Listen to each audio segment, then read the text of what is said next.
ಮಳೆಯ ಹರಿಸಿ ತಿಳಿಸೇ ಬಿಡುವೆ ಪ್ರೀತಿಯ.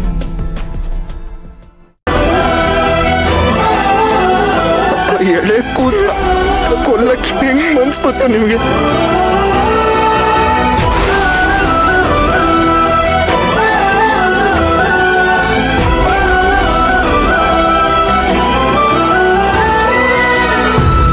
ವಿಷ ಕಾರ್ಬಿಟ್ರಲ್ರಿ. ಅಶ್ವಿನ್, ಅಯ್ಯೋ ಪಾಪಿ, ಎಂತ ಮೋಸ ಮಾಡ್ಬಿಟ್ಟಿಯೇ ಮನೆ ಹಾಳಿ. ನನ್ನ ಮಗಳು ನಿನ್ಮೇಲೆ ನಂಬಿಕೆ ಇಟ್ಟಷ್ಟು ನನ್ನ ನಂಬ್ತಾ ಇರ್ಲಿಲ್ವಲ್ಲೇ. ನಿನಗೋಸ್ಕರ ನನ್ನನ್ನೇ ನಿಷ್ಠೂರ ಕಟ್ಕೊಂಡ್ಬಿಟ್ಲು. ಅಂತವಳು ಕರುಳ್ ಬಳ್ಳಿಗೆ ಕತ್ರಿ ಇಟ್ಬಿಟ್ಟಲ್ಲೇ. ನಿನ್ಗೆ ಒಳ್ಳೇದಾಗಲ್ಲ, ನೀನ್ ನಾಶವಾಗಿ ಹೋಗ್ತೀಯ ಕಣೆ. ಬಾಯ್ ಮುಚ್ಕೊಂಡು ಸುಮ್ಮನೆ ಇರು. ನನ್ನ ಮೊಮ್ಮಗಳು ಆ ರೀತಿ ಎಲ್ಲ ಮಾಡಿರಲ್ಲ. ಹೌದು, ನಮ್ ಸೇವಂತಿ ಕೊಲ್ಲೋ ಮಟ್ಟಕ್ಕೆ ಇಳಿಯಲ್ಲ.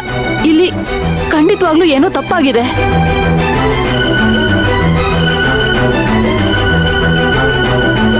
ಈ ರಿಪೋರ್ಟ್ ಅಲ್ಲಿ ಏನೋ ತಪ್ಪಿರ್ಬೇಕು, ಬೇರೆ ಏನೋ ಕಾರಣ ಇರ್ಬೇಕು. ನಮ್ ಸೇವಂತಿ ಈ ರೀತಿ ಮಾಡೋದಕ್ಕೆ ಸಾಧ್ಯನೇ ಇಲ್ಲ. ನೋಡು ನೋಡು ಅಶ್ವಿನ್, ಇದನ್ನೆಲ್ಲ ನೀನ್ ನಂಬೇಡ. ಜಗತ್ನೇ ನೋಡ್ದೇ ಇರೋ ರಾಸುಗೂಸ್ನ ಕೊಲ್ಲೋ ಅಂತ ಕೆಟ್ಟ ಬುದ್ಧಿ ನಮ್ ಸೇವಂತಿಗೆ ಇಲ್ಲ ಕಣೋ. ಹಂಗೆ ನಾನು ಅನ್ಕೊಂಡಿದ್ದು. ಡಾಕ್ಟ್ರು ಬರೀ ಪ್ರೋಟೀನ್ ಪೌಡರ್ ಮಾತ್ರ ಚೆಕ್ ಮಾಡಿಲ್ಲ. ಅವತ್ ನನ್ನ ಹೆಂಡತಿ ಏನೇನ್ ತಿಂದಿದ್ದಾಳೋ ಎಲ್ಲಾನು ಚೆಕ್ ಮಾಡಿದ್ದಾರೆ.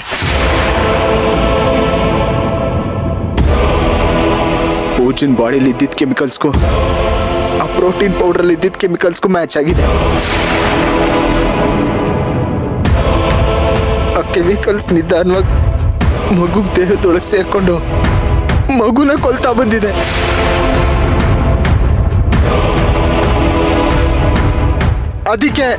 ಅದಕ್ಕೆ ಪೂಜಾ ಪ್ರತಿ ತಿಂಗಳು ಮಗು ತೂಕ ಕಮ್ಮಿ ಆಗ್ತಾ ಹೋಗಿರೋದು.